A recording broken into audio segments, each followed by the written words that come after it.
Check IRL time. Dude, yeah, it's fucking free money weekend, baby. Free money! Free money is fucking fantastic. Just like being here at the fucking Tip Rail podcast. Thank you, all you motherfuckers that join us each and every Tuesday. Over here on my, what would be considered 11 o'clock, as Dave. Hello. And I guess a little past noon, maybe kind of one to me, is Big John. Nobody has any idea what you're talking about. I'm talking about cardinal directions. I'm trying to Dave's kind of to the left, but not completely to the left, because all the way to my left, our fantastic fucking guest once again joining us is G-Spot here on our fucking semi-set-up studio. Again, G-Spot, welcome to the show. Thank you for having me, and I do appreciate you mentioning the cardinal direction of all the way to the left. Yes, all the way to the left of me at fucking 8:45. Yeah. All the way to the right, all the way in front of me, all Center. the way behind me. The four right. cardinal directions. You get it, see? Partially left. Hey, everybody got what I was going for except for me. Anyway, moving on about it. Again, we're out here in Vegas fucking kicking it with our old friend, and he has graciously gotten us a little bit of information about himself and his show on our last week's episode. If you didn't fucking catch it, you should check it out because it's fucking great. Hell yeah. But this week, we...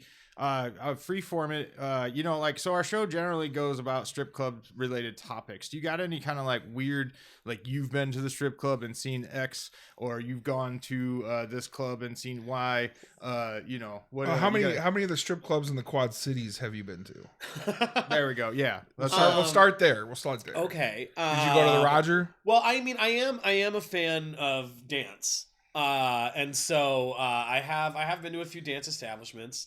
I did go to, when you're a young man growing up in the Midwest, you will inevitably end up at a gentleman's club at some point. Yes. I definitely went to Daisy Dukes. Okay. I did go to the Jolly Roger. Nice.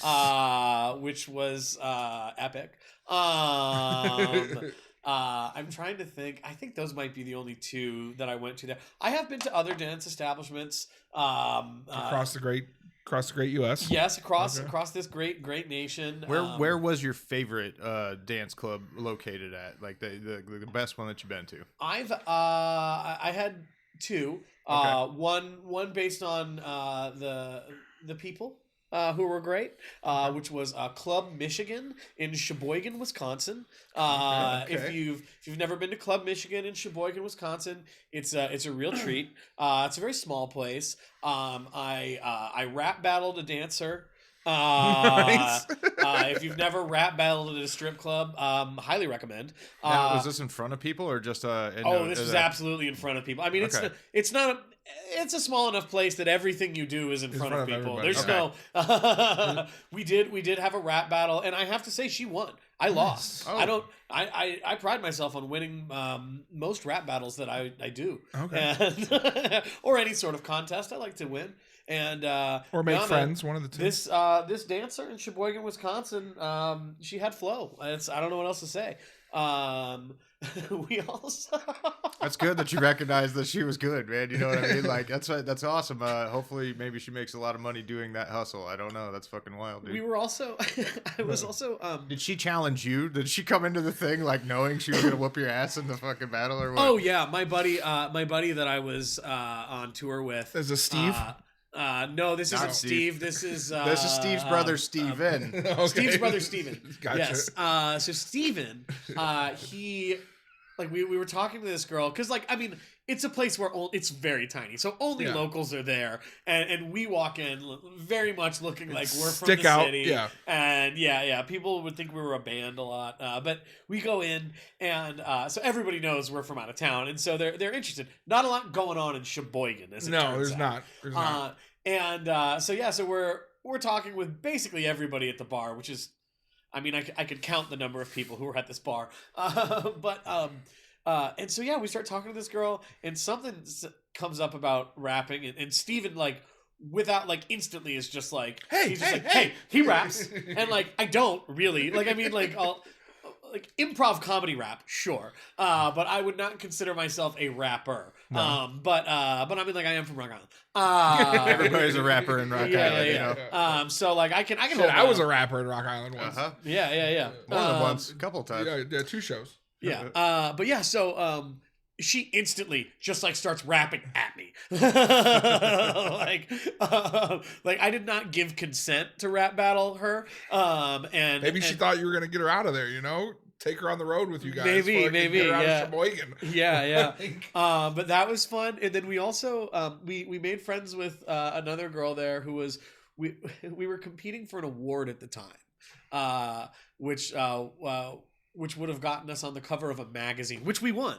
And so we were making videos, and this girl was like, well, you know what, my other job, you know what I do? And we're like, no, what do you do? And she's like, well, I artificially inseminate cows. And I'm like, that's your other job? Yeah. So you are Okay. Sheboygan Strip Club by night, Dairy Queen by day.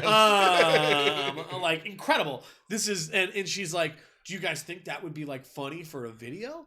And we're like, I mean, Only if you're wearing your stripper outfit. no. She wanted me to take Steve. So she was going to teach Steve how to artificially inseminate a cow. And she's like, you could like use it for your thing and it'd be really funny and you can put it on the YouTube and whatever. And we're like, Put it on the YouTube. We're like, fuck it, we're like, YouTube. Yeah. The YouTube. And so, specifically. I mean, honestly, at this time, this was quite a while back, it was the YouTube at this time. Oh, yeah. And yeah, so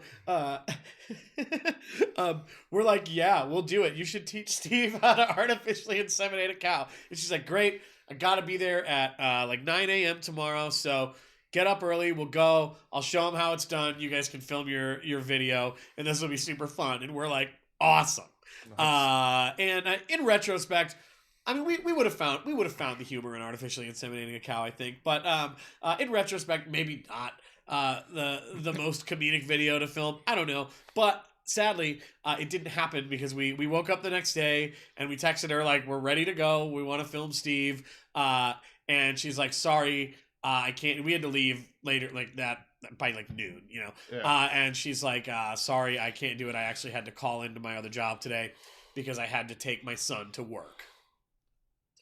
So Gotcha. yeah. So it didn't work out, but her son did make it to work, and I hope he is still gainfully employed. Yeah, you know. Okay. It's a wonderful fucking mothering. But I mean, like you gotta take care of shit, you know, or call into work for whatever reason that you deem fit. Yeah, I got out of work, to come to this. You know what I mean? So I mean. And my other children are a great excuse. Another great place that I did get the pleasure of going to, just the name, was a place in Daytona, Florida. If you've never been to Daytona, Florida, it's a unique experience. But this place, it's just called Biggins. Okay. All right. I think Biggins is a great name for a strip club. Yeah. Same kind of similar charm to BBWs only, or no, that's just what it's called. Okay. It's just they're talking about biggins, like she's got some biggins. Gotcha. Is that what it is? I think so. Okay. Yeah, like talking about titties, like fucking Gotcha. fat, big old, my kind of titties. She's got some biggins over there. I literally never thought about this. This has been in my memory banks, and I've talked about this place. Many triggers. That's what triggers my mind. Yeah, when I it hear makes that sense. name. You know what I'm saying? She's got some biggins on her. Yeah, I just thought it was a really body positive strip club, and it turns out this whole time it talking about titties. Just talking about titties. It's an innuendo, and it's subtle, and that's why it works so well. So tell us about Biggins. What's the experience like at this place?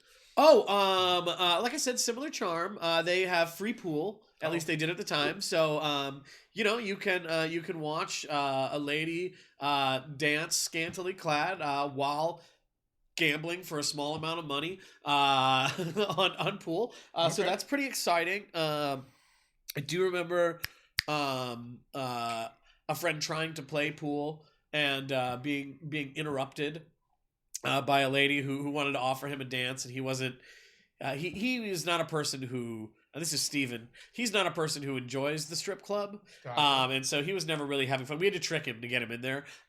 We told him that there was free pool. And so we get in there and he's like, God damn it, we're in a strip club. And we're like, ha ha ha. But we're playing pool. And this isn't like, it's not like 3 PM. Like it wasn't like, we were just being stupid. Like Day we're in our shifting. 20s, you know? Yeah.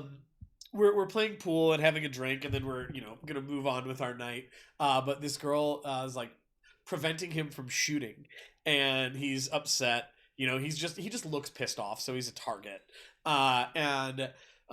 Finally, like he's like trying to make a shot. He's like, "Please, will you just move?" And then he gives her $1, and he's like, if I give you this money, will you just leave me alone? And he tries to he then walks to the other side of the table, and the girl looks. I think he just handed her $1, and she looks at it, and she just goes, "It's gonna take more than that to get rid of me," and starts chasing him around the fucking pool table. We're like, "Oh my god, this is perfect." It couldn't have worked out better. There we go. Easily the best 25 minutes of my life. No, that was a good one. I feel like all of my stories have to be so tame compared to the things that you guys have seen and heard. I mean, dancers and the operating the same place over and over, and then the clientele is the changing aspect of the lumberyard. I feel like, so you being an on the road type thing gives you a more, you're faced with different challenges than what we are. Like we have the same old raggedy day shift titties day in, day out that, it becomes entitled and, whatever. They get these attitudes and they build up these clicks and whistles and, the different sets of dancers that all gang up together and whatever not, so it's different, I think, in that in what we deal with. You're seeing it from the customer's aspect. And then which is a perspective I guess you don't get very often. No, not too much unless we go out. Also, I don't think that I don't know, does your show get or do the shows that you do people get rip roaring ass fucking country party in a cornfield drunk at those shows? They don't necessarily, right? I mean, we have had people, yeah. I did one time, and this is in the early days before we realized that we had to establish some pretty clear ground rules. I did have we had a group of women who were probably in their mid 40s, Worst. Santa Monica ladies, white wine wasted kind of shit, and we were done. We were getting to the end of the show. The show was going on, and they were unruly as fuck, getting up, chiming in when they shouldn't have been. And our host is great at controlling the crowd, but these people were on another fucking level. Yeah. And this woman, it was also a small stage. You're very close to the crowd. It's low to the ground, and this woman got up, and I was wearing my gold booty shorts. And this woman got up. She had a $20 bill, because we have people throw money in the show because it's fun. They'll hear a joke that they like or whatever it is. But yeah, and it's fun. You get to make it rain. But this woman steps onto the stage with her 20, literally reached down the front of my pants and did a wraparound. Oh, nice. Cop and it before anybody could. It just happened, and it was oh my fucking god. And then we had to kind of give an announcement, hey, back the fuck off. But we also didn't want to engage with her too much because she was so drunk that she felt like she could do that. And there was probably 4 minutes left in the show. So it was okay, we just kind of need to get out of there. But yeah, now we have a safety video, an announcement from the National Sexy Service that plays at the top of the show, just kind of going over the ground rules. And so, we say, we do have a strict, our rule is no touching, but you can touch yourself as much as you want. Gotcha. Yeah. So it's kind of like the drunk asshole who sees the girl shaking her ass in front of him, and he just decides to stick a finger up her butt, or nose plant into the asshole. Yeah. No, yeah. Okay, so you do deal with some of the same struggles, but I think in the yard it was probably a bit more on a more. But the often, couple times way that more I often, worked the male amateur, because we would do a male amateur night. What's male amateur night like? We'd have guys come in and they'd sign up to win a prize, first, second, or third, and whoever got the biggest cheer at the end of it, they would win the money. So you'd have average Joes that would come in and fucking try to win, just like a female amateur night. Sure. So are these guys coming in like? I mean, are these guys? How are their dancing abilities? Because like, so They're not. They're like corn-fed fucking farmers, or they're like wannabe gangsters, or they're just the fucking jock at fucking Iowa State that came down, because he wanted us the fucking extra $1,000. That's incredible. See, Yeah. Because So there's no skill to it at all. no, They're just like, literally standard. shaking their ass and then fucking pulling their shit out. Like, because Wow. we're allowed full nude. So Oh, yeah. yeah, it's different beast. So but those bitches be crazy. Them fucking those middle-aged women, from 30 to 50, like those broads are insane. People beat them off with a stick. Like you can't they're horrible. Vicious. Yeah. They That's- just clawing at the meat, So that is why it's- we do try to establish some clear ground rules. Yeah. there's house because- rules written on the wall, but like Well, that's they for the don't girls. apply. I was just talking that's about what the I said. male They- amateur night. Yeah, the male There was no amateur night. rules. There's it's just a kind of a free Chaos. for all. Yeah. I just love the idea of an average guy from Iowa showing up and trying to win a male strip contest because I know me personally, like I'm short and fat. That's kind of my whole deal. Yeah. But like if I just went into a social situation like that, and like obviously I've got 20 years of professional improv training and shit like that. But like I could dial it up and win that fucking contest. I don't, because it's all about if I'm getting the doing, crowd to cheer. Yeah. And so I love the idea of it, and just that that, because I've never even thought about male amateur strip night. Where And we you do can it win on a prize. Super Bowl Sunday. Yeah, that's Yeah. incredible. And I just love the idea that is there, and that there's some short round corn-fed Iowa boy, like if he just had enough heart, he could get up there and make it fucking hilarious and win win $500 or whatever the fuck it is. That's so fucking fascinating to me. Like I want to, I would do that. Yeah. Like if I just happened to be, I mean, I don't. I don't think they do it anymore. No. Basically, after John got canned, they moved on to hiring a troupe, Chippendales or like a type Chippendale people fucking traveling.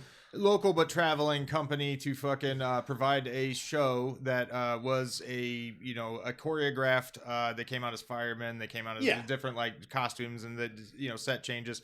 They didn't do full nude. They had a fucking very small thing covering their junk and butt crack. It's a cocksock. That thing. There you go. Yeah. So I'm not familiar with all the terms of the more Same thing they use in male- like movies, right? Yeah. And they have a cocksock. nude scene. Yeah. Yeah. Like if you so- go to like the Chippendales show out here, they show full butt. Yeah. And then they will then cup their junk. But then they'll also have a scene where they have a woman that they're standing up stage and they're facing her. They rip off.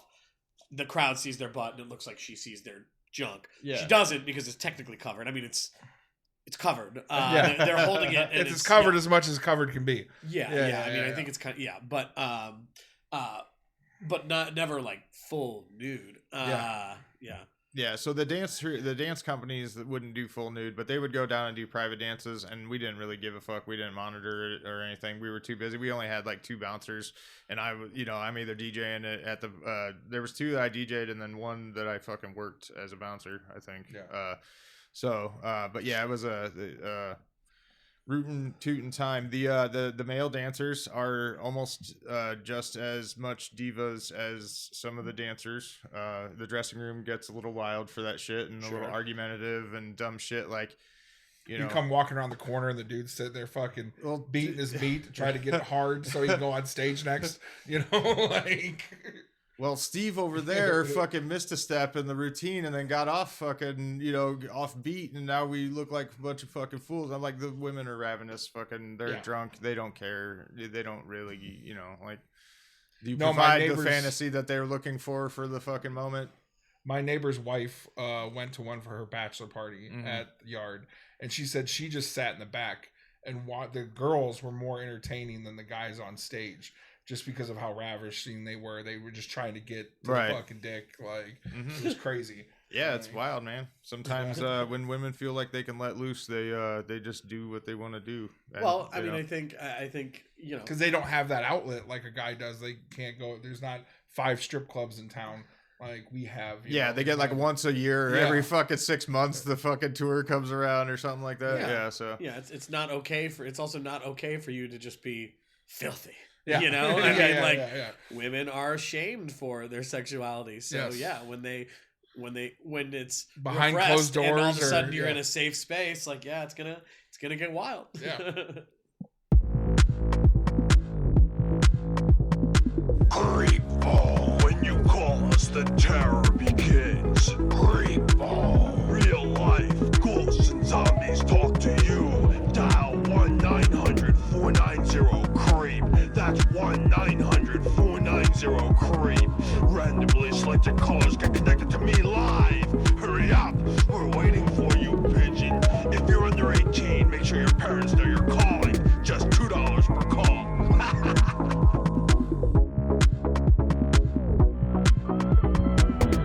Oh, you startled me. I was just on the phone with a special friend. He calls often, but sometimes it gets, well, you know. I have lots of special friends. Do you need someone to get close to? It's really simple. Jot down my number. You better hurry before my line gets busy again. I'll be waiting for you. $4.99 per minute, adults only. What have you been doing lately? Are you bored? Lonely? Would you like a phone?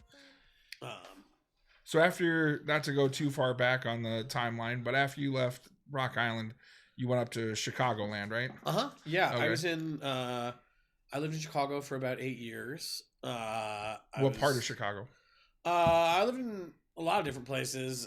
First, I lived in Uptown, which is on the lake, just north of Wrigley, a little bit, and then it's the one of the homeless meccas of Chicago. It's great. A lot of fun in Uptown, always interesting. Yep. And then I lived in a little bit north of that in Edgewater for a while, and then lived in Bucktown, Wicker Park, Logan Square, all the Chicago neighborhoods. But yeah, I was doing comedy up there for a while. Was that improv or was that?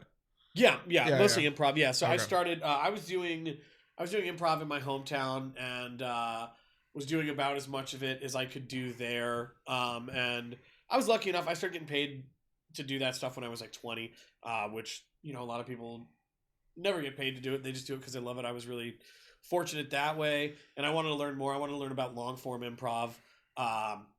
What is So I long started- form improv? So improv. So there's like short form improv and long form improv. Short form improv is all game based. So it's like what you see on like Whose Line Is It Anyway. Oh, okay.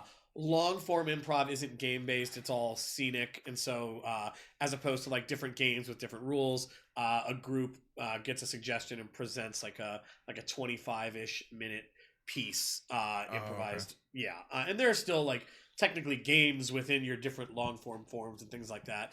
But yeah, but it's a different style of play, and so yeah, I wanted to learn about that, and so I started taking classes in Chicago at IO, which is where you go do that at, and I would drive.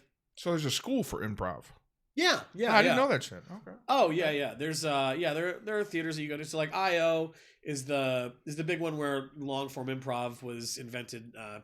Del Close, he's like the guru of that pioneered that place, and that's where like Chris Farley came up through IO, Tim Meadows, Mike Myers, and then a lot of great people from that scene that are more modern than that too. Like so, there's IO and then there's Second City. IO is all long form improv. Second City is the legendary like Belushi went through there. Yeah. And I've been to Second City for a show. Yeah, with my so that's mom. all. Yeah, that's all sketch, and so they both have conservatory programs. The Second City Conservatory it's improv applied to sketch writing, and so Okay. they teach you how to create a Second City style review and create that show. Now they don't guarantee you anything or anything like that, but It's a good stepping stone. Yeah, they give Yeah. you the tools to create a Second City style review, and what you're able to then do with those tools. You're able to take those tools and then try to go out and work and create and do things. And like the Second City, like for Thunderbolts, like we've created it. It's a totally new review style comedy show, and like it's definitely rooted in the building blocks that And Steve trained at Second City in LA. I trained at the real one in Chicago. But no, Fuck you, Steve. Yeah, but I mean, no, definitely like those tenets that you learn like are how we were able to create this show, and so yeah, and which is cool. Like it works on some level. But yeah, so you take classes, you try to get involved in shows and things like that, and then I was fortunate enough to get picked up by another company and be able to tour full time for a long time. I was on the road full time, part time for like 2-3 years, and then full time for 4 years, where it's like 15 to 25 shows a month, 8 months out of the year, new city every day. Like you're in a van with your buddies, but it's all paid, and we had healthcare, and it was incredible. It was a really, really amazing gig. And then from there, kind of got more into creating my own stuff and booking management kind of stuff as well. But yeah, you go to Chicago, you train. I mean, Chicago's kind of comedy college, Yeah. You go to Chicago, you get good, you learn a lot. And then, you try to go to New York or LA and try to work and see what you can do. Did you ever do a stand-up or? Yeah, I did stand up. Okay. I was, I fell out of it. I love doing it. It's a completely different animal than improv. Oh, yeah. I mean, like people like the idea. I watched Kill Tony, Oh, which yeah. is a wild show. Yeah. That shit's great. But yeah, Shane Gillis is on there all the time. Yeah. I love Shane Gillis. But no, they, it's a different animal. Like people always are like, you make it up off the top of your head. You have no idea what's going to happen, blah, blah, blah. Like that's terrifying. But at least when you're doing improv, it's collaborative and you have other people that take care of them. They take care of you, and you are making each other look good. And that's what you do. And it's group work. And like, you're all kind of in that thing together. But, whereas stand up, like you're completely on your own and you got your fucking jokes and that's fucking it. So I like doing it. I fell out of it, when I went on tour full time, just because it was like, you come home, like you've been on the road for 3 weeks, like you've been with the same group of people. It's like, I don't almost want to step away. Yeah. I don't want to go to an open mic. I want to shut myself in my tiny little room in my shitty little apartment.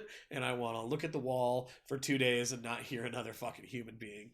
And so for me, I kind of fell out of it just because improv is what started paying the bills. And saying the phrase that improv started paying the bills is fucking weird.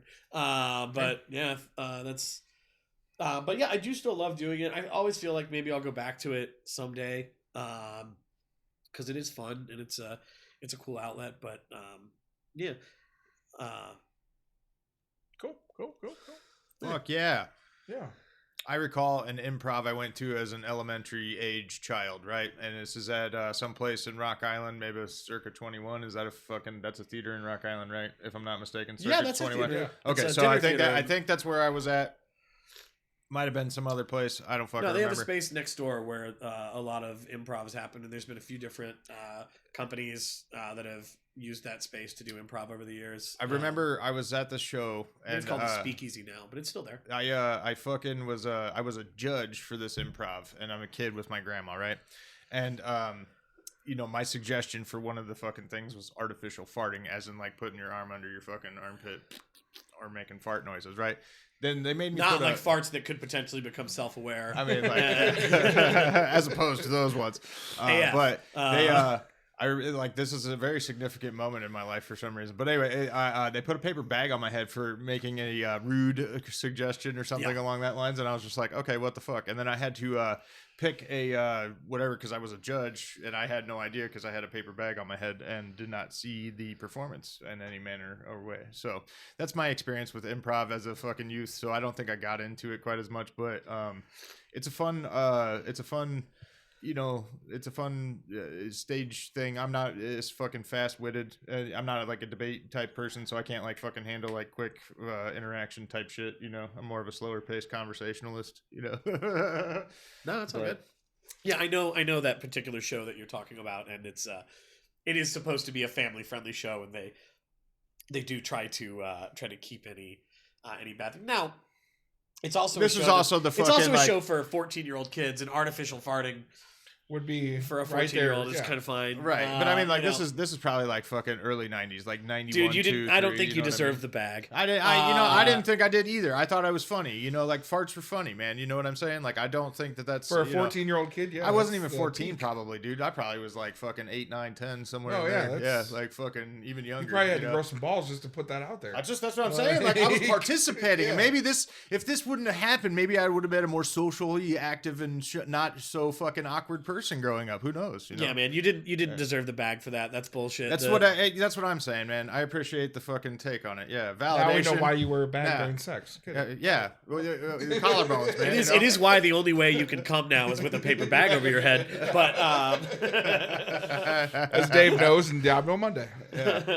So, fucking no, that's just a significant memory as you bring up improv and the style of comedy and everything like that. But I mean, like, you know, really sketch comedy is where I think that I would excel at. You know, if I were to ever like write or do anything along that lines, I'm good at doing a short scenario and enable, you know, like, but getting the idea that I see inside to actually translate to written statement on paper. There's the process that doesn't work exactly for me. I'm not like, I have a block in there to actually get it. And especially in a longer, like a screenplay, or like we do movies, we do shit, you know? So like, I'm trying to expand upon it in a way to like kind of continue to create and have that outlet. Cause I mean, like, you know, I did music back in fucking the Quad Shitties, and you know, I still make music, you know, to be whatever you make, on quote unquote, you know, but I just I want to get to that point to where that creative aspect I'm able to generate that creative aspect and utilize it as an income based,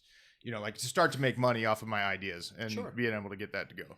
well, hey, So- I mean, you've got this podcast. Well, which is a you know, great this start. is the start of everything, you know, but this was John's idea. This is John's fucking like came at me and was just like, "Hey, bro, like let's do this." And you know, I have a bit of technical know-how here. Dave's got the equipment, and fucking you know, we sparked And it I'm up, the face, so- I guess. I mean, yeah. Dave. Indeed. Dave is the face. Everybody wants his I'm fucking not nipples. the face. What? When? Where? What? They want your nipples. They Why? love them. I don't know, man. You ask them. You like Very get on the email. pepperonis. Yeah. Well, and then one little mini UFO. We do be taking off in the corner, right? What So else? after you left Oh yeah, Chicago, what are we talking about now? Yeah. That's what. Yeah, it's 10 So minutes I ago. remember- every 10 minutes. I was You there went for to about, LA, or you Yeah, go so I was anywhere there else? for about 8 years, and then 4 of those years I was on the road full time. For 2 of those 4 years, I was in a long distance relationship with my wife, who I love and is amazing. Yeah, so after that, after I came off the road full time, I moved out to LA, and then kind of started doing more like booking management kind of things, and still touring and doing other shows and creating other productions and things. Yeah, I had my hand in creating a few shows that were touring nationally. Okay, you can say you create porn. It's all right. No, It's all right. that's Safe not space. porn. Yeah. No, some Casting director for porn. I get it. You know. yeah. I started my company, Backroom Casting Couch. Oh, that was you. I watch shit all the time. I knew I've seen that name on the corner every once in a while. Yeah. When I told the 3 of you, if you came to Vegas, I'd pay you $1,000 to $5,000 a day. What did you think I meant? But no. Wait, you guys are getting paid? John, you didn't tell me about that part. You were just gonna skeep it all the time. I'm sorry, Dave. There is no job. I guess I just got sold. Traffic. Yeah, Matt's the one sitting on the couch. No, yeah, no. I helped create some educational programs and things like that that still tour, and then yeah, I had my own agency for a while. Did some of that, which was cool. No, I've gotten to do a lot. Yeah, I mean, LA was great to me. I mean, it's a great place to meet people and to create. You know, I mean, for all of its flaws, I mean, it's a fucking expensive city to live in. But you know, I mean, LA, shit happens in LA. You know, and so it's kind of like I was saying. You know, Chicago's comedy college. Go get good, and then if you want to try to see what else you can do, go to New York or LA. Both of those places are expensive. Yes, neither is affordable. Yes. But you know, it's good character building. You know, when you look at all your friends who are buying houses, and you look at your 1-bedroom apartment that you share with another human being, and you're like, yeah, this is it, guys. The good news is I can be to the ocean in 45 minutes. Living the life. No, it's cool though. I really enjoyed my time in LA. I got to do a lot and create a lot. I mean, you know, and for me, like I said, in the last episode, I've gotten to do a lot of really, really cool things. I've never followed any kind of traditional path. And for me, one thing has always kind of led to the other. So, you know, every move that I've made in my life and every dream I've chased has materialized into something, you know, and then that has kind of led me to the next thing. So yeah, I love my time in LA. I'm really happy for everything I was able to get out of it. Now I'm in Vegas. It's a totally new chapter. But still working, still creating. You know, we've got our, you know, I mean, we've got our own show on the Vegas Strip, which is not the easiest thing to make happen. Not a lot of Rock Island kids can say that. No. That being said, there are some. I mean, like, there are some far more accomplished quad citizens than me. You've got some people that I won't name names, but I mean, you've got some amazingly talented people who have, I mean, created television shows, like that are on Amazon Prime right now. You've got people who've created movies. I think that the guys who opened up that Last Picture House, and yeah, man, like there's a lot of very, very accomplished people from the Quad Cities, and you know, the Quad Cities is a place, for all its faults as well, you know, where there are a lot of creative people, and it's a great place to get your footing and figure out what you want to do and who you are, kind of, for me anyway. You know, like I had access to a lot of really cool shit. I had a lot of really amazing teachers, a lot of really amazing programs that were able to, you know, give me an outlet as a performer to figure myself out and like what I wanted to fucking do. And then I was able to go out and do it, you know. It's also a really great place where if you are an artistic person and you want to have a house and a kid and things like that, and you want a creative outlet, there's so much community theater and shit like that you can do, and great place. So I mean, listen, no place is perfect, but there are a lot of positives about that place, and yeah, I do think when you don't have a lot to do, it helps to breed creativity on some level. And like, so you kind of got to go one way or the other. It's like, am I going to get fucked up all the time? Or am I going to take this boredom and try to turn it into more? Was it Lincoln Park that had that outdoor, that outdoor play Shakespeare area? Theater. Yeah, there you go. Yeah, absolutely. Yeah. That's still there, and that's also that's a cool thing. It's it's fine. Genesius Guild will be okay. It's called Genesius Guild. They do Shakespeare, and they do the old Greek stuff there, and it's in the park. That's also something that's completely, from what I understand. I mean, it might have changed. I haven't been around that place in a long, long time, but I did shows there. I did Richard II there, I believe, and it's an outdoor Shakespeare theater that's 100% funded by the city. Yeah. You know, and it's still community theater. I mean, they have a couple like tech directors and things like that have paid positions to keep it alive in the full-time work of it. But I mean, that's like one of those things. Yeah. It's great. I mean, there are programs in the city of Davenport for children's theater that I won't name names about, but that are completely funded by the city. And you know, and there are outlets for kids to do shit, and I think it's really fucking cool. A lot of places. I've been all over this country. I've performed in all 50 states, and there are places much like the Quad Cities that don't have any of that. Yeah. Mm-hmm. And so you know what? It's really fucking cool that those things are all there, and I'm grateful to have had access to that kind of stuff and the teachers that I had and shit like that who fucking helped me do all my shit. There you go. And go to strip clubs. Did you take ceramics at Rocky? I did not take ceramics. I'm not. No. Damn it. I'm not artistically inclined. The ceramics teacher was my favorite teacher at school. Mr. Adams? No, he did the fucking sketch art, Mr. Christensen. Oh, yeah, okay. I used to skip class and go into his room, and then he'd always be playing like videos while kids are fucking doing art and shit like that. They're all like working the fucking pottery and shit, and he's got movies on and fucking whatnot. But He was cool. Hell yeah. Like me a good teacher. Speaking of good teachers, you know, like other than that, I didn't have a lot of positive role models in my life, so I turned out to be the bored fucking you know, fucked up teenager, being the bored fucked up young adult.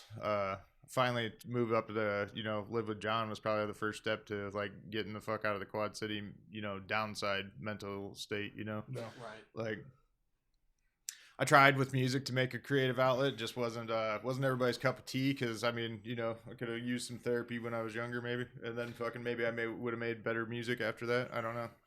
Oh, hey man, I mean all of our experiences lead us down, you know, To right here. a path. And Well, like, yeah, exactly. I wouldn't be here if it wasn't for all that shit, you know. Yeah, So, and I you're- recognize that. I recognized that a while ago, and I was very thankful to, you know, switch that mindset of the way I looked at things about it. You know, like I was a street rat, you know, fucking kid. You know what I mean? Like, and so it just like growing up like that, and then fucking like realizing that I could be more than what I was allowing myself to be. You know, so. Super, you know, like I said, the positive shift and the thankfulness like came after that, and I was just like, oh, this is like a much better way to live, you know. So Yeah. like, oh, I can actually do something and accomplish things because I'm actually a talented person, you know. And you start thinking of yourself like that instead of I'm a fucking piece of shit, I'm gonna be a drug addict forever, you know. So it's good that it's good that you found that way younger than I did, and so like, you know, it's fucking cool to see that that kind of a, you know, that kind of a positive mindset can fucking push you to do all these awesome things with your life. You know? Make no mistake, I grew up in the same place you did. I know you did. That's what I'm saying. Like, we hung out, you know, we did the fucking, we did the things. We you did know, all the like, same insert here.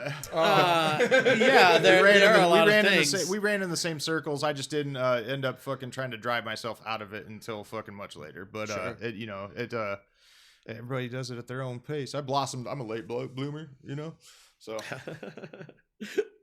No, but I mean, but when you think about it, like what I talk about, like, you know, while you might not be a famous Juggalo rapper now, but that boredom did breed creativity within you, and you know, and like you had a lot of shit to get through. Now you're sober, you're in recovery, and like here you are, still kind of in that same mindset of like, okay, now.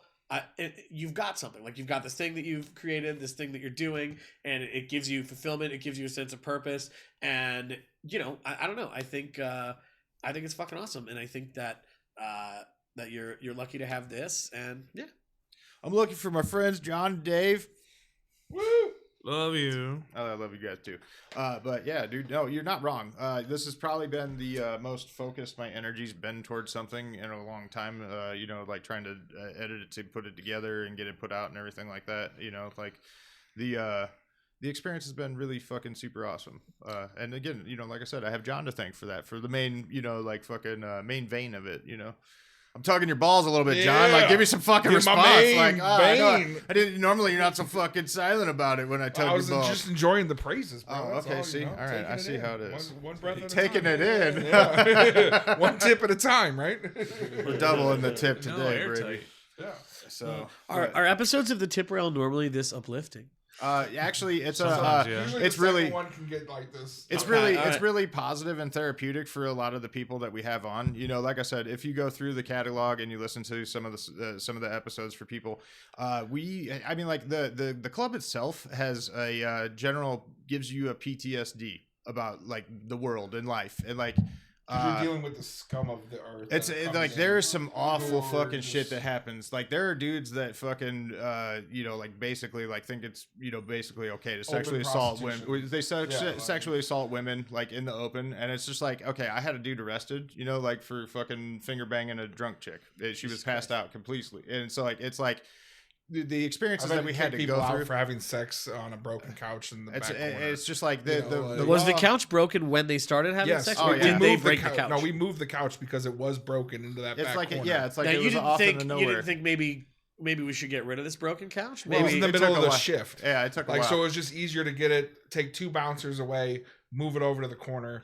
And like there's springs sticking out of it, fucking wood, you know, like it wasn't something, it wouldn't have been comfortable. The place it wouldn't have been my first thought. I would have went out to the car, you know, like there are No, other you gotta places. do it. Yeah. You you know, gotta the do bathroom even would have been more comfortable than this couch, you know. Like, Sure. Yeah. But the experiences that we run through and go through and stuff have definitely left like a scar on us in a bit of ways. And it's also on like the DJs and the dancers and our guests that have come on and everything. and people are wanting to, just kind of like get that catharsis of being able to commiserate in the shittiness of what we've experienced inside of the place, basically.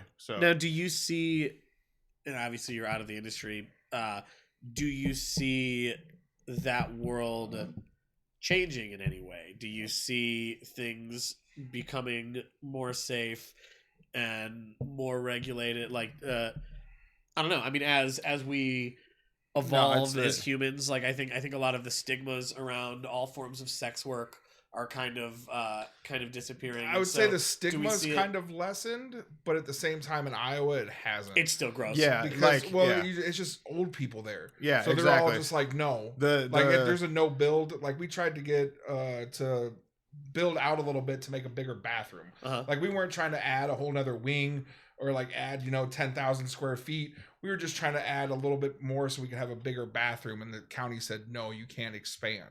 It's like we're not trying to expand. We're just trying to make a bigger bathroom. And they were like, no. There was one club. Like, well, where am I going to put this broken couch then?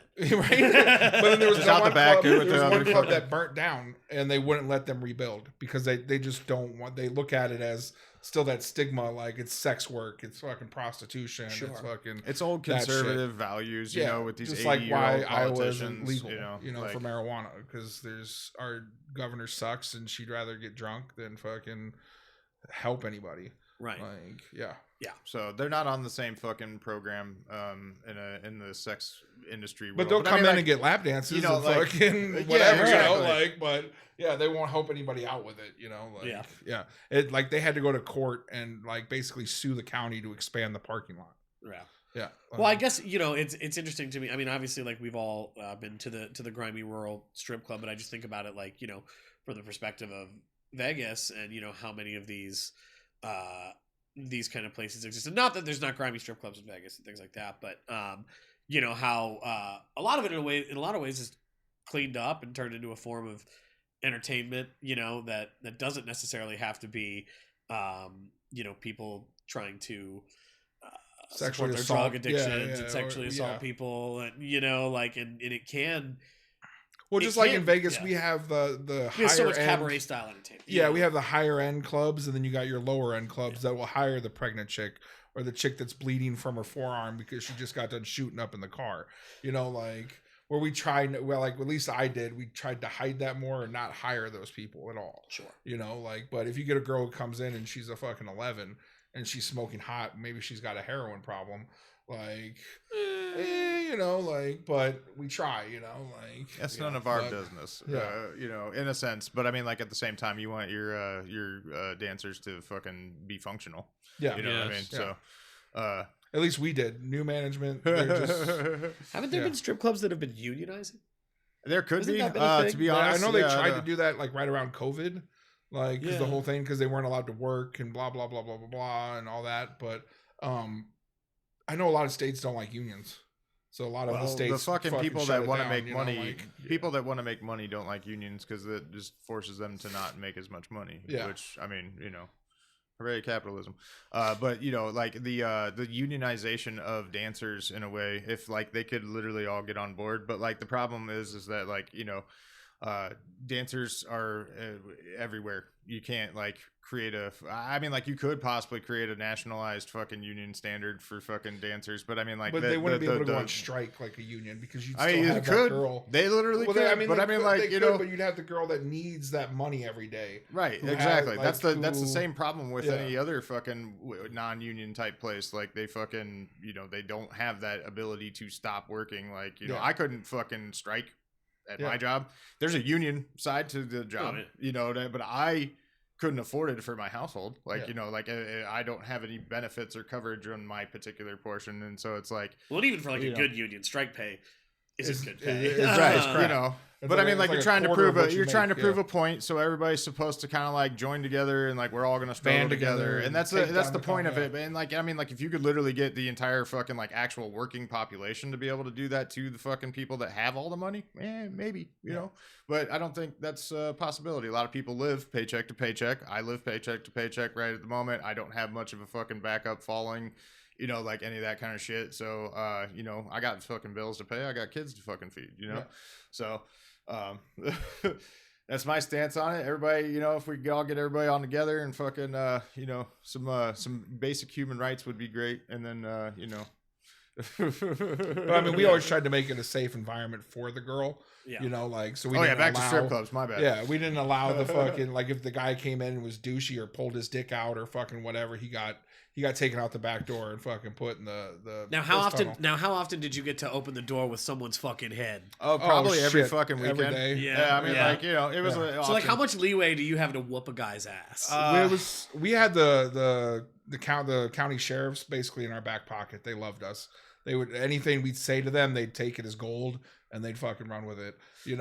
We had I would literally do that same thing. I would we'd take the person out and I would use them to open the door.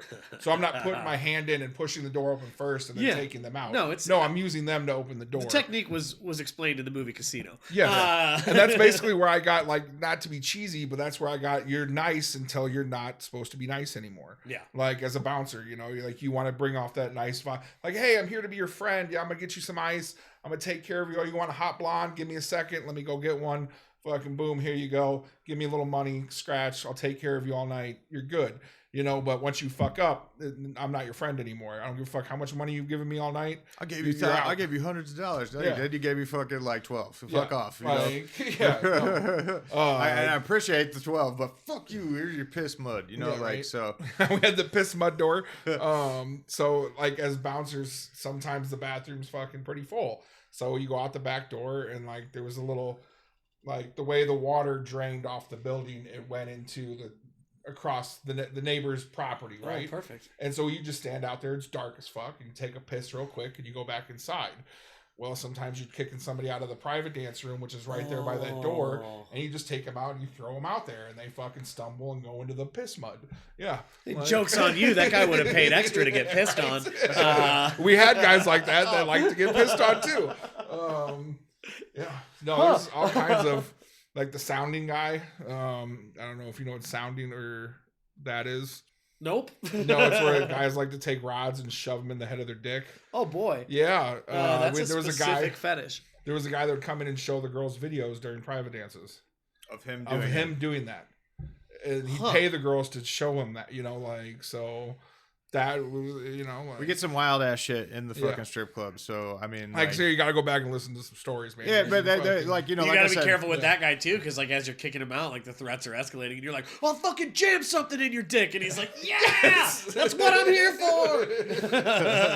No, those guys we really didn't have to kick out too much because they knew they're there for a specific reason. Yeah, it was But then that guy has to ask that dancer, "Will you watch this?" Video. No, sometimes he'd just be like, "Hey, do you want to see a crazy video? You want to see something?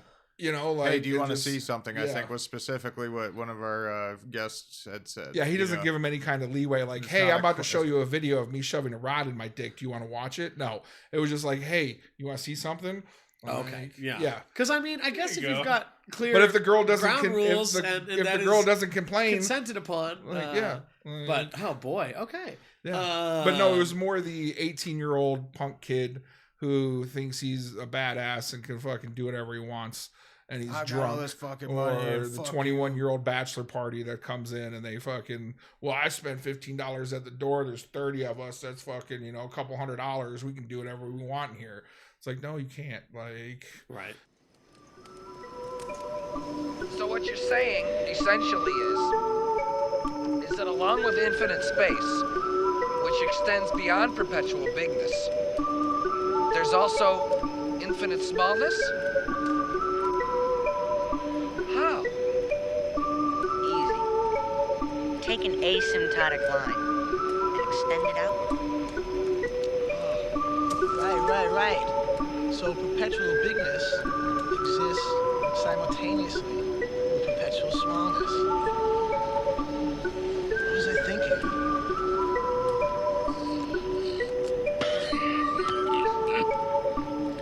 What if CAT really spelled dog?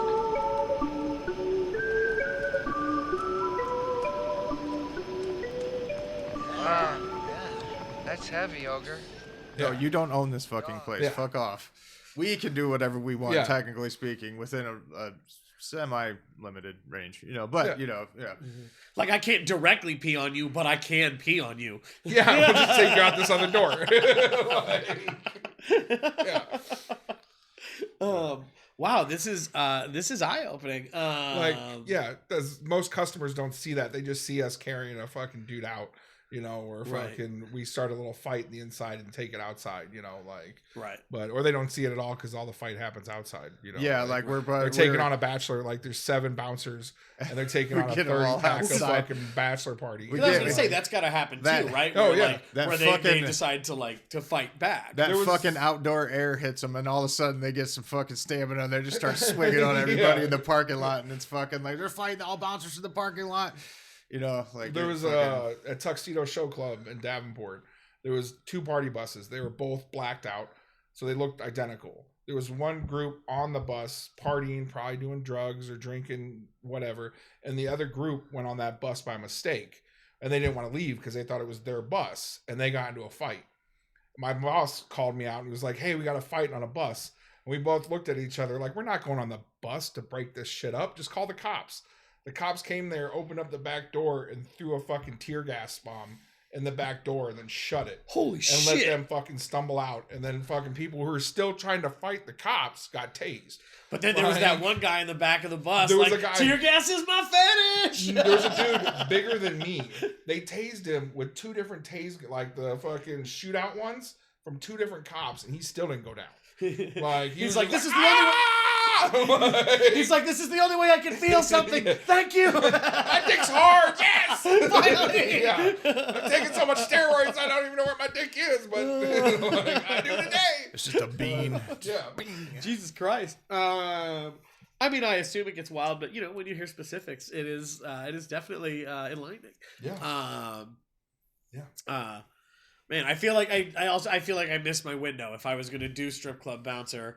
I can see you more as a strip club DJ. Strip club DJ, strip club DJ, yeah. Sure, because there's a level of showmanship. Yeah. And then we have like this. I don't know if you know sacrifices where we'll pull a bachelor up on stage and put him in a chair and no fucking rights on him, and they got DJs talking shit.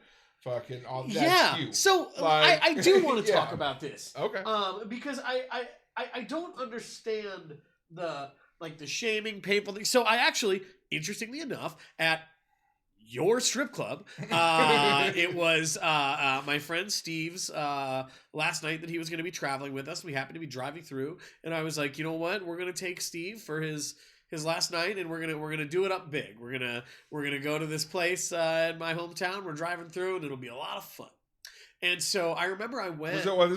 Was this Davenport or Davenport? Okay. Yeah. And so I'm like, I don't know how often you guys name names. I don't know. No, Dukes. You can call it Dukes, Lumberyard, whatever. Yeah. So we go and we go and we're having fun or whatever. And I'm like, okay, guys, it's Steve's last night. We're gonna do it big for him. I take up a collection, and it was like $400 or $500 for like the big thing, and there's a group of us, so we made it happen. And when I say we, I mean mostly me. And so I go up and I'm talking to them, and they have like different packages, and I'm like, it's my buddies. Yeah, so like I remember the first one was like, I mean, it was like bondage style. She's like, yeah, we because I was like, I want it to be a surprise. Like, I don't want him to know it's gonna happen. I just want him to get pulled up on stage. And they're like, yeah, sure, here are the different packages. And I'm like, okay, well, what's the craziest one? So I started the craziest one, and they're like, oh yeah, they're gonna like pour hot wax on him and shit like that. But for that one, he's got to sign a waiver. Yeah. And I'm like, absolutely not what we're going for. Because then he knows. He knows, and like, I want it to be fun for everybody. Yeah. Like, and so I'm like, okay. So then they do the shower thing, and it's like, they have like an inflatable couch, the shower stage, and they're like, yeah, we'll bring them up, and like they do a dance or whatever, and I'm like, okay, cool. And they're like, who do you want? And I'm like, oh, I don't really know. Maybe like a girl who's like give me like a cheerleader stereotype and like a nerdy girl stereotype. I feel like that's a good like yin and yang. That's a good mix.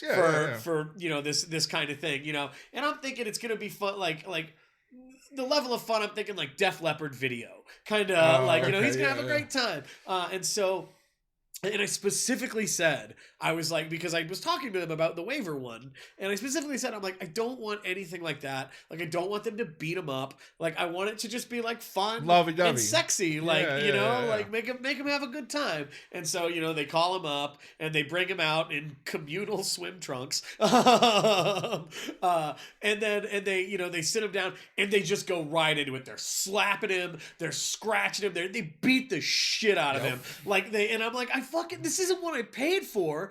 And they were like jumping onto his lap, and I'm like, dude, if he had any sort of erection, if this was sexy in any way, he would be like seriously fucking injured, you know. And I'm like, what the fuck? I don't understand why that is a thing.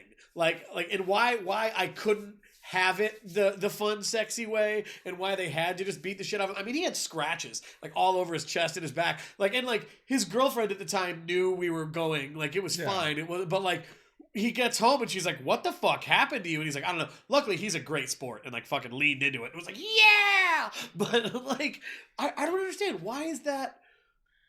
I think it goes back to the debauchery date, like when you had your stag party, and that was like the last send off for the boys. He's getting married. I know this wasn't your stake for your buddy. You guys were just trying to have fun, but that's kind of where it leans into. It's like, okay, this is his last night. The girls are gonna beat the shit out of him. You know, he's gonna remember that this is what he's missing for the rest of his life when he gets married, and so that's more of what it is. If the person was adamant about it, and we would write it on the paperwork, like either take it easy or you whatever. Can't do this. You can't do this. Fucking, you know, like, because at ours they would put beer cans in his shorts and then fucking kneel down on his ass, like pretending to shove the beer can in his ass. And we'd have guys that would get their ass cuts. Yeah, you know, sometimes they would get cut and bleed, and fucking they'd get mad. Like, dude, and I guarantee you, your buddy probably got pissed on. Just saying, because 90% of the time, this wasn't in the shower. He said it was in the shower. This was the shower thing. It was? Okay, so 90% of the time, the girls would pee. Just like every person, when you get into the shower to wash your ass, most of the time you get that urge to pee. Some people will step out of the shower and use the toilet. Most people pee in their shower. John, as your mouth is open right now, Matt, I'm telling you, your boy probably got peed on. What the Just fuck? saying, like, what the fuck? Yeah, that's the behind the scenes. So you've got at this club, you've got people blatantly not just our club, and that's roundabout getting club. peed on. What? Oh, why? Hang on. It's like this can be a fun, sexy thing. Like, why? Like, especially like. I gave you a bunch of money. I'll happily give you more money. Don't pee on my friend. The dancers. The dancers. Now, is that supposed to be like a thing that everyone's just supposed to know? No, like, not at all. But it's a shower like about trade. Shower? This is a trade secret. Most people don't know it. I thought maybe we were just naive and like I bought him a piss party. No. It's more like No. a fuck you to the particular dancers themselves. Yeah, like, that's why maybe not 90%. A lot of but times, there's some of them that do it.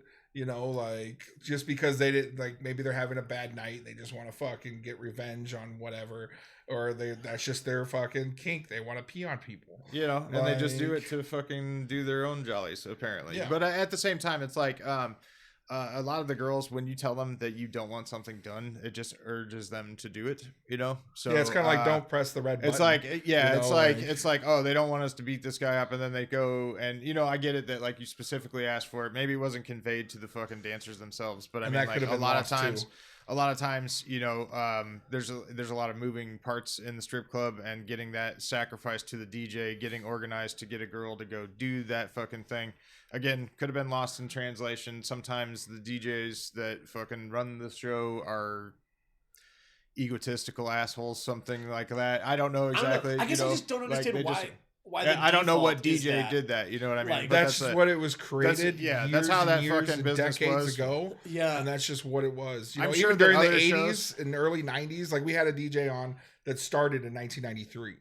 Like, and he worked all the way up till fucking, what was it, 2008? 11, 12. Oh, yeah, it was right before I got, 2011. Yeah. So, I mean, he has both, you know, all the generational whatever. 13. And he said they did that back in the 90s. They fucking beat dudes up for bachelor parties.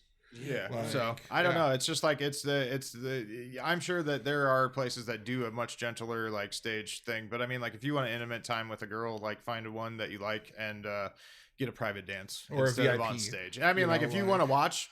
You're more than welcome to join. The dancer would probably charge you to like sit across and watch your friend get a fucking lap dance. If that's the Well, entertainment that's for no, you, that's you a know level what of I'm weird I also didn't want to do. Oh, okay. It I'm was- just It saying, was supposed like- to be spectacle. It was supposed to be fun for everyone. Yeah. Well, bring all the other people down as well. It would just, it's 25 per song. The dancer will explain it all to you. You can touch boobs and butt, but not the fucking kitty. So. But no, I honestly don't know where it started, why it continues. But that's just what the Bachelor. It's called like at the lumberyard. We called it the Bachelor Sacrifice. Sure, Like, sure. So, Well, I would say if I have a message to the world of gentlemen's clubs. Yeah, actually, it is about time for the tip. So give us the tip. My tip would be. Hold on. All right, so yeah, give us the tip, G-Spot. My tip would be stop beating people. There's nothing fun or sexy about beating people unless that's what you've signed up for. but that's what it is. It's sometimes, like you said, you went up there by yourself. You didn't want him to know. Granted, you weren't getting the product that you wanted, but most of the guys that go and sign this up, they're like, yeah, beat the shit out of my buddy. Like, and even sometimes our door girls will try to talk them out of, like, if it's a fucking Wednesday night, they're like, do you really want to get your buddy soaking wet to where he has to ride in your car in his fucking jeans that are soaked and he's fucking covered in beer and fucking piss and fucking whatever? We didn't tell them about the pee. No, but we're telling you about the pee. Yeah, so we're telling you about the pee. Yeah. But well, like, maybe that's something that should be disclosed. Granted, like, I mean, I guess consent to get pissed on is probably an important thing in this day and age. Absolutely. So, I mean, but I mean, It's always been important. I'm not doing the pee, right? But you were a party to the pee. I didn't know about it and at the you time. had a responsibility. This is a later known fact. The dancers have disclosed that certain dancers have disclosed later in the I knew fact. about So, it. but not gonna lie, You I didn't knew once about advocate for any of these gentlemen. it. Nope. Fuck them. Jesus Christ. Well, yeah, that's my tip. Don't beat people unless they want to be beaten, and don't pee on people unless they want to be peed on. and given consent. And you need clear and enthusiastic consent and continuous consent for both of these things. Absolutely. Dave, you got a tip? I do not. No. All I right. can't Yeah. You're think awake straight. today, Dave? Trying. He's staying awake. He loves it. Las Vegas rules. John, what you got for the tip of the week? Let me think. You got a tip, Adam? No, I never fucking come prepared. You know how this is. It's every 10 minutes, man. About to go smoke another fucking goddamn marijuana product of sorts. All right, I got a two-parter tip. Two-parter tip, John. What is that? Share some with the rest of the class. All right, so I got a tip. What's the tip, John? All right. So this is a two-part tip, one for the guys, one for the females. So this one goes out to all the men. If you're in an argument with your spouse, just start taking off your clothes. She'll instantly get a headache and want to go to sleep. Argument's over. For Respect. the females, if you want the argument to end, just pull your tits out. He'll shut up. Wow. On the Tip Rail podcast. On yes. the Tip Rail podcast. Brave. You heard it here. Yeah. Fuck yeah. As always, I don't have a fucking tip because I'm too goddamn high to fucking think of something. But realistically, if you if you're ever paranoid and upset about going through the TSA, just act normal, smile, pretend like you don't know what the fuck you're doing, and you'll be just fine. Take all the shit out of your pockets. Yeah, take all the shit out of your pockets. Don't be a dumbass. You know. And And pre-check is also great. It's $85 for 5 years. This is the first time. Yes. This is the first time I have flown since I was 14. So I am not a frequent fucking traveler. So You just got off of the no-fly list, and I'm real proud of you. yeah, you know, I worked real hard. Those essays you wrote were, I mean, while they were compelling, definitely understand. There was a whole 17 forms I had to fucking sign. It was difficult. It was no easy task to accomplish, but I did. Just like we accomplished another episode of the Tip Rail podcast here on this fantastic fucking Tuesday with our best friend guest spot. G spot, you know, that's the guest spot. That's right. G stands for guest. Yes. My Airbnb rating is through the roof. You know, so we. Is that what you call your back door? Ooh, the back door. My Your Airbnb. Yeah. Fuck yeah. Review. We do appreciate you coming on and telling some tales and getting in the dirt with us. You know, they're on the left, slightly to the left, Dave. You know, with the towel on his head now. Yes. It looks great. I love it. Absolutely fucking fantastic. And then Big John hosting on my right. Whoop whoop. And I'm fucking Pork Chop. You know, hit us up on the social medias or at the fucking email. Like always, we say the same dumb shit. By the time you hear this, there's probably merchandise somehow, and you know, you should buy some and support our fucking. Votes for Jesus. Yeah, you should support our little fucking fundraising, get our money up scheme. You know, Go to thunderbulge.com and donate for a good cause. Yeah, absolutely. Again, hit them with the stuff. What do you got? Yeah, hit us with a donation, or a share, or just a like, or hey, come see the show Saturday nights at the V Theater at Planet Hollywood. We'll be there. Follow us at Rock Hard Comedy. There you go. Do all those things, and you know, as always, see you next Tuesday. Woo. Oh, I get it.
Dead air. I have to pee as well, but not in the shower on a guy.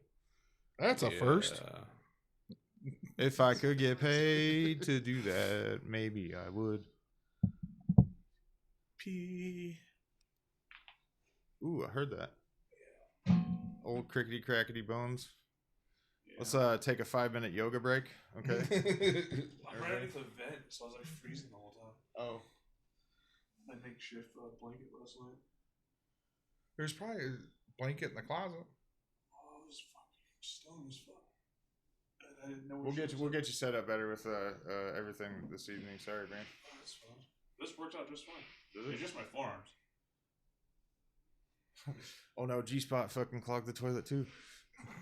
He's blowing some white wine. I mean, if you got to.